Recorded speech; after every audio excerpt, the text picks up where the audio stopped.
नमस्कार, मैं कुसुम, आप देख रहे हैं खबर हरपन न्यूज। अब चलते हैं आज की कुछ खास खबरों की ओर। ग्वालियर के जय रोग अस्पताल के कैदी वार्ड में इलाज के लिए भर्ती एक कैदी देर रात प्रहरियों को चकमा देकर फरार हो गया। कैदी के फरार होने के बाद ग्वालियर जेल अधीक्षक लापरवाही बरतने पर 2 जेल प्रहरियों को सस्पेंड कर दिया गया है। बीमार कैदी इलाज के लिए भोपाल से ग्वालियर भेजा गया था।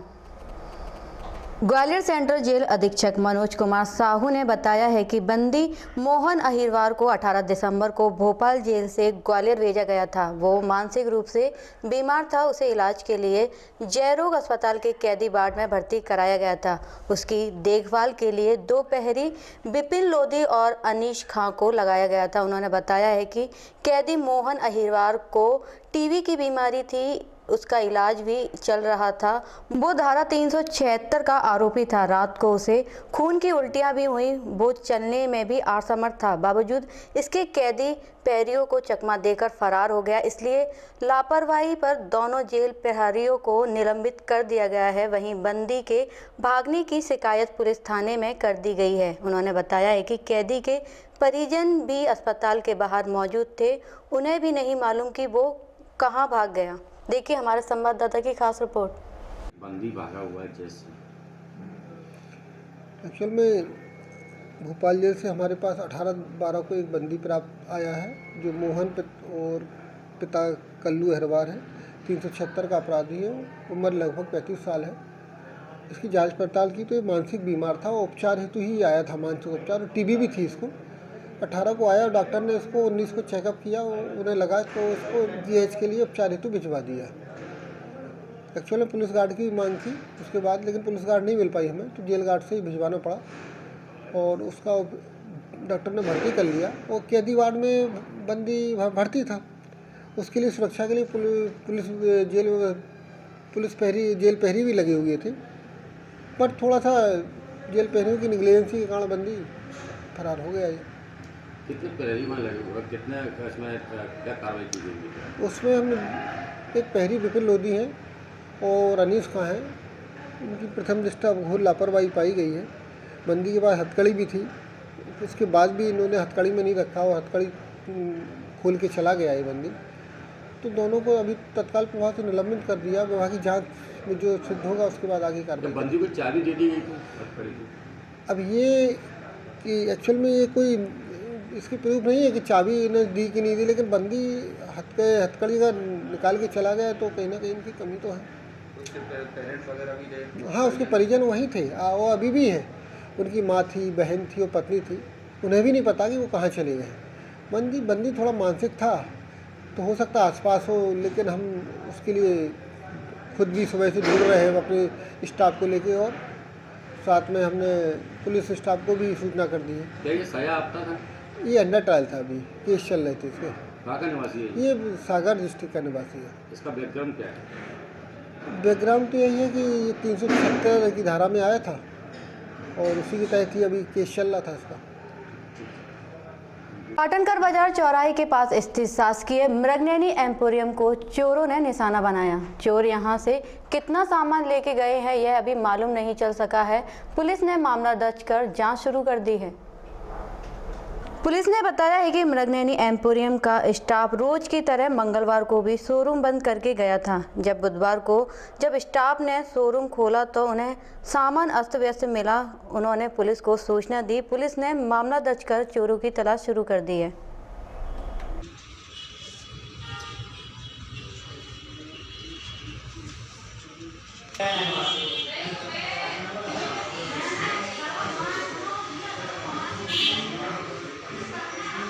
परिचय दीजिए, आईडी लो। हाँ, मैं PC Verma, in charge deputy chief general manager emporium हूँ।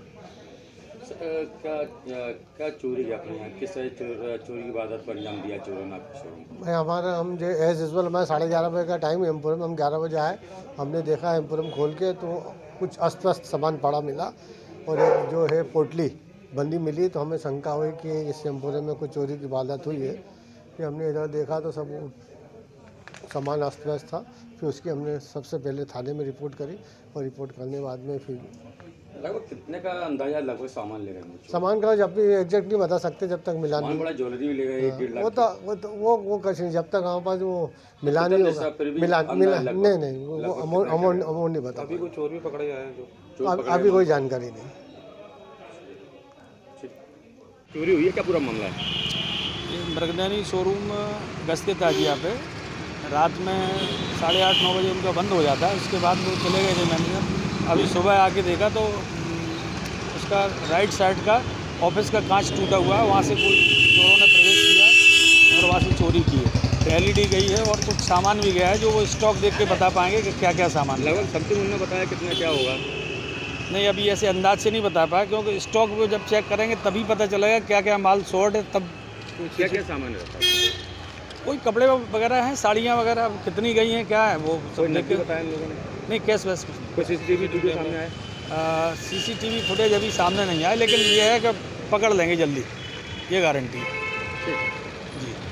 भाजपा अनुसूचित जनजाति मोर्चा के राष्ट्रीय अध्यक्ष लाल सिंह आर्य ने पत्रकार वार्ता कर भाजपा सरकार द्वारा अनुसूचित जनजातियों के लिए किए गए कार्यों की जानकारी दी। भारतीय जनता पार्टी अनुसूचित जाति मोर्चे के राष्ट्रीय अध्यक्ष लाल सिंह आर्य ने एक पत्रकार वार्ता की। पत्रकार वार्ता कर उन्होंने बताया कि देश की आज़ादी के बाद से SC की पोस्ट मैट्रिक छात्रवृत्ति प्रतिवर्ष 1100 करोड़ की राशि को बढ़ाकर 6000 करोड़ प्रतिवर्ष किया गया है। प्रदेश अपने अंश समय पर जमा नहीं करता तो केंद्र से भी राशि समय पर नहीं आ पाती थी। बैकड्रॉप बहुत ज़्यादा हो रहा था। सभी SC छात्रों का रजिस्ट्रेशन होगा, उनके खाते में पूरी राशि डाल दी जाएगी। ये राशि हर वर्ष 5% बढ़ाई जाएगी। 5 वर्ष में 1 करोड़ 36 लाख बच्चों को छात्रवृत्ति का लाभ होगा। रजिस्ट्रेशन होते ही तुरंत राशि डाली जाएगी और जिसका वार्षिक मूल्यांकन भी होगा। 5 वर्ष में 59,000 करोड़ रुपए SC छात्रों पर खर्च किए जाएंगे। केंद्र सरकार का अंश जिसमें 32 करोड़ रहेगा। आज़ादी के बाद से केवल 60 करोड़ बच्चों को लाभ हो रहा था, अब 1 करोड़ 36 लाख बच्चों को इसका लाभ होगा। 10 करोड़ बच्चों को छात्रवृत्ति देने का लक्ष्य भी रखा गया है। और देखिए उन्होंने क्या क्या कहा। SC के बच्चों के लिए किस तरह की योजना आई है, कितना इनसे व्यय हो पाएगा और क्या इससे वास्तव में उनको सहायता मिलेगी? केंद्र सरकार ने यानी कि नरेंद्र मोदी जी के नेतृत्व में सामाजिक न्याय मंत्री श्री थावरचंद गहलोत जी द्वारा पिछले 5 दिन पहले कैबिनेट की मीटिंग में देश भर के अनुसूचित जाति के पोस्ट मैट्रिक 11वीं से ऊपर के बच्चों के लिए एक नई छात्रवृत्ति योजना लाए हैं, जिसके कारण SC के बच्चों की शिक्षा की गुणवत्ता में बढ़ोतरी होगी। वो जो बैक ड्रॉप कर गए हैं यानी कि विद्यालय छोड़ गए, वो पुनः विद्यालय की तरफ आएंगे। उनकी बेहतरी का निर्णय सरकार ने किया है।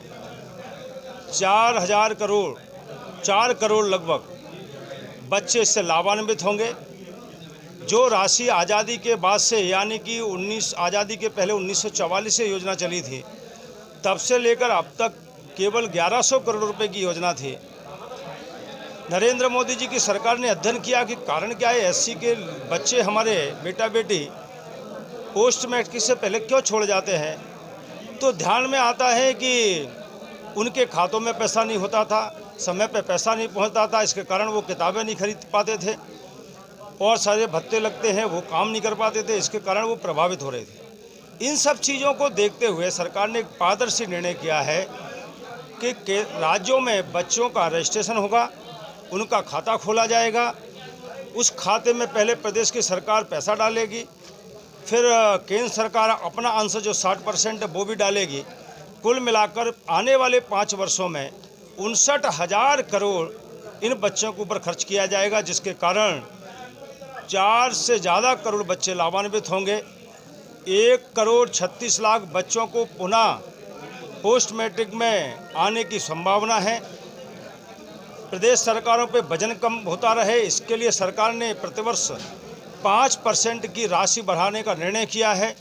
60% केंद्र 40% प्रदेश सरकार वहन करेगी, लेकिन 5% प्रतिवर्ष बढ़ेगा तो कुल मिलाकर 5 वर्ष में 80% तक केंद्र सरकार खर्च करेगी और 20% केवल रह जाएगा प्रदेश सरकार का।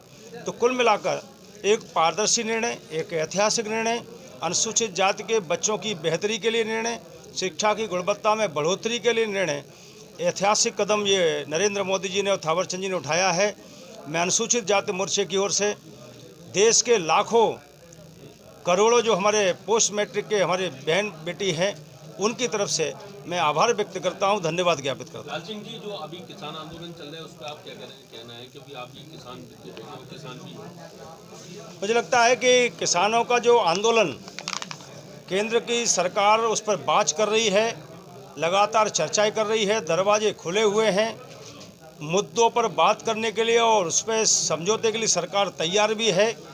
सरकार ने लिखित में नरेंद्र सिंह जी तोमर साहब हमारे कृषि मंत्री लिखित में भी दिया है कि एमएसपी जारी रहेगी, मंडी बंद नहीं होगी। मंडी के बाहर जो किसानों से टैक्स अनाज बेचने का लिया जाता था उसको भी समाप्त कर दिया है। इंदिरा जी के समय केवल मंडी के अंदर ही किसान बेच सकता है, इसलिए वो टैक्स दे, बाहर नहीं बेच सकता है। इस कारण से आड़तीय कहीं ना कहीं किसानों की फसल को औने पौने दामों में खरीदते थे। इससे एक सुरक्षा कवच केंद्र सरकार ने दिया है और उसके कारण कुछ भ्रम लोगों ने पैदा किए हैं कि जो समझौता कंपनी से होगा वो समझौता सरकार ने बार बार कहा है कि केवल फसल का होगा, समय के लिए होगा, ज़मीन का नहीं होगा।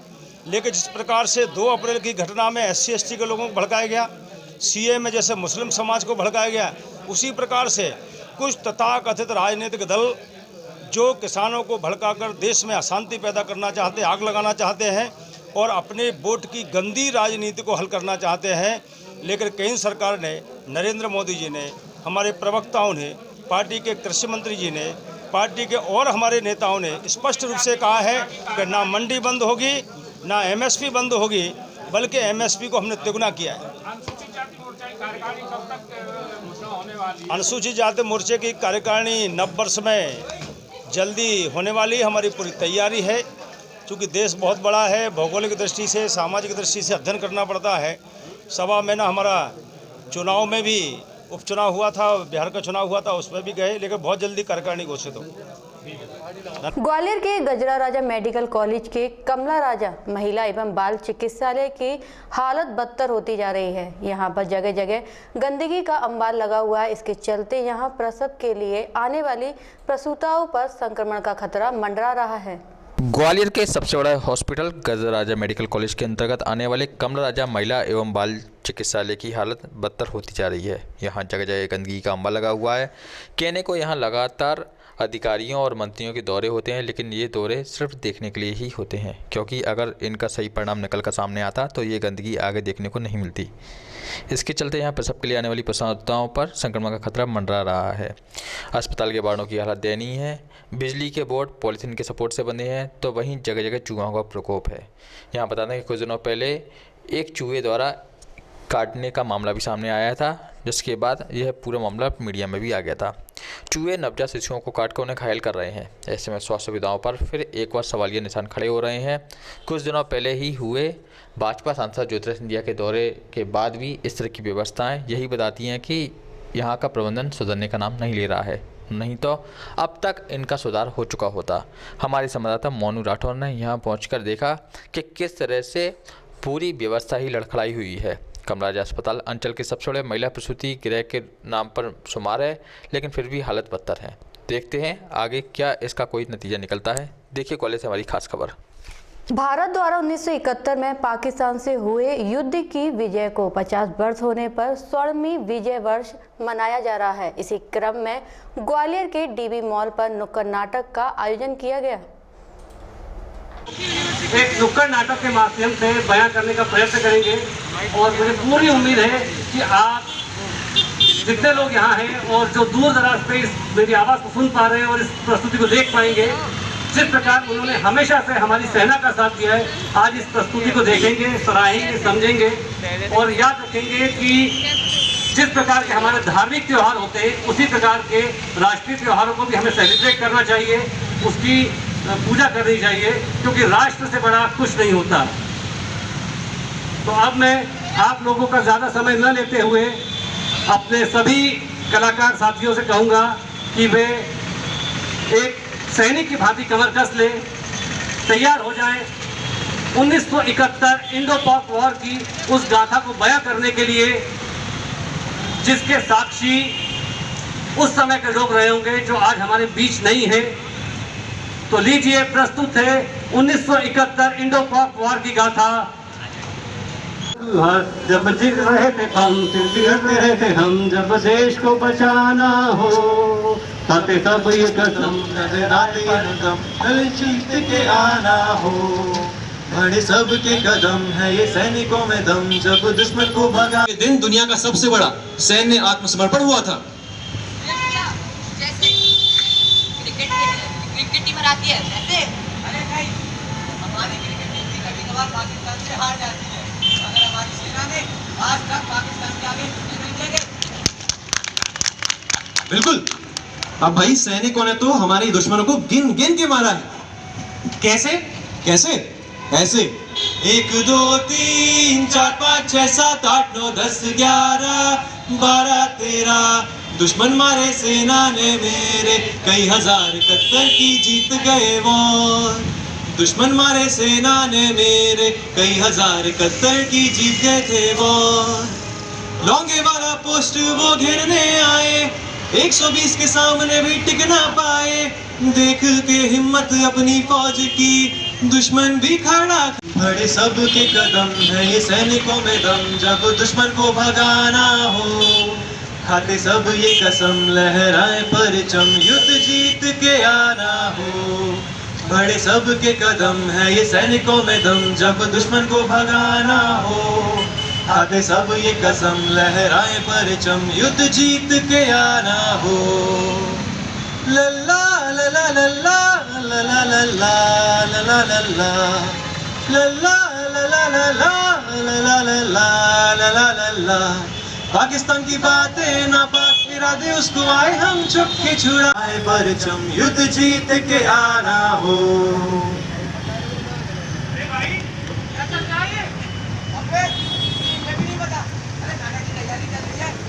नाटक? पर अभी तो हम कोविड-19 पर नाटक करके आए, उसमें ऐसा कुछ सीन तो था ही नहीं। नया शो? वो किस मुद्दे पर है? भाई मैं बताता हूँ, ये नया शो है स्वर्णिम विजय वर्ष पर। क्या? स्वर्णिम विजय वर्ष। ये क्या होता है भाई? अच्छा अच्छा, विजय का बर्थडे है क्या? अबे तुझे ये भी नहीं पता? अरे ये होता क्या, ये तो मुझे भी नहीं पता। अच्छा, तुझे भी नहीं पता? अरे शांत हो जाओ भाई, नहीं पता तो मैं बता देता हूँ। देखो, बहुत पुराना। इटावा के वरिष्ठ पुलिस अधीक्षक आकाश तोमर ने पुलिस लाइन में नवीन जिम का उद्घाटन किया। नमो नमः।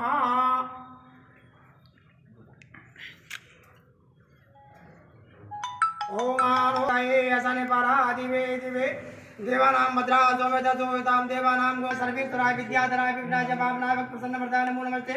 तुम वै श्री सत्यानंद वीर्या विश्व बीजम परमसमाया संभो तंबे समस्तमेदम तंबे प्रसन्नतो मूर्त गं गणपते नमः पंपते बड़ावाय देवता नाचे माचल सर्व बाधा विनोद मुक्तो धन।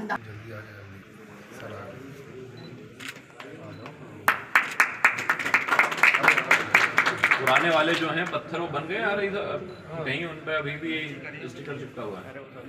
आज ही बाकी जगह तो 2 दिन में मिल जा रहा है।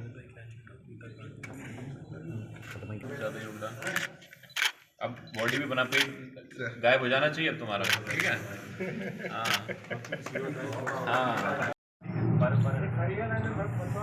हाँ, बच्चों को दे दीजिए। चलो भाई, जिम में करके फिट रहना एकदम। हाँ, वीडियो कौन होता है? वीडियो तो मैं हूँ ना। हाँ,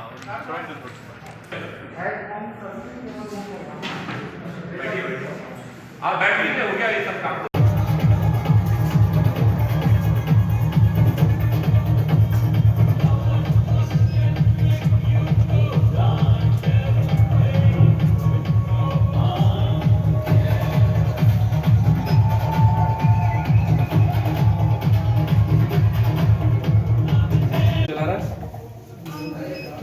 चलो ठीक चल रहा है।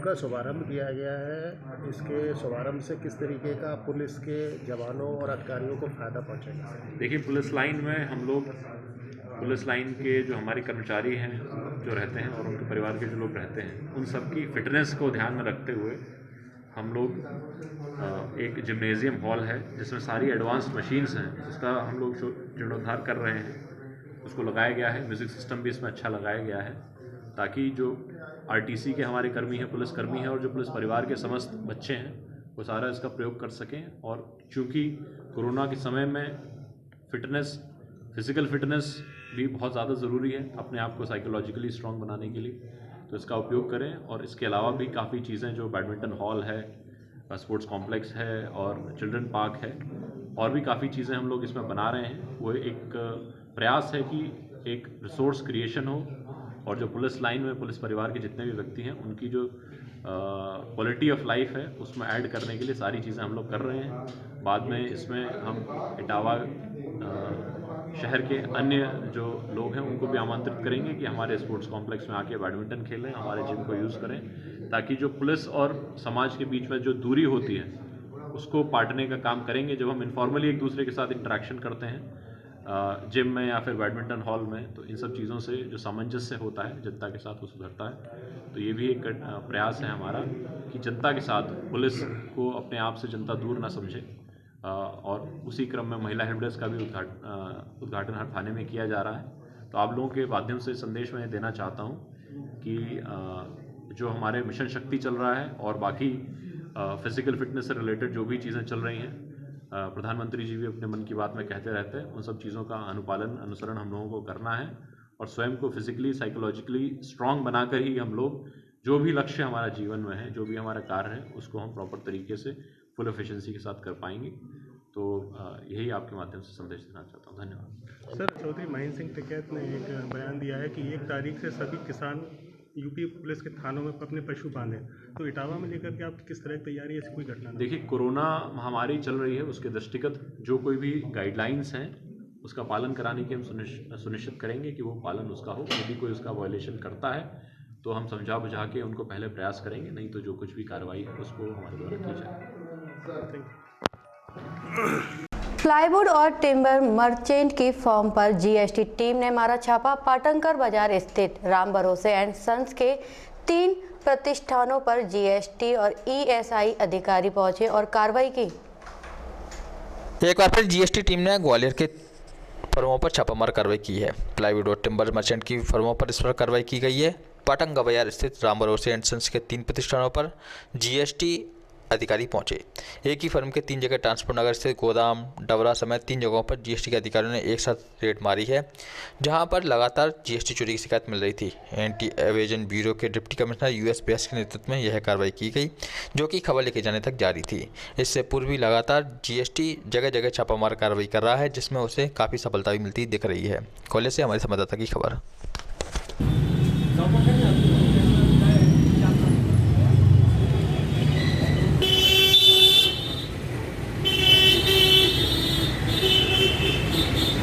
अब होगी आपसे अगली बुलेटिन में मुलाकात। तब तक के लिए बने रहिए खबर हर पल न्यूज के साथ।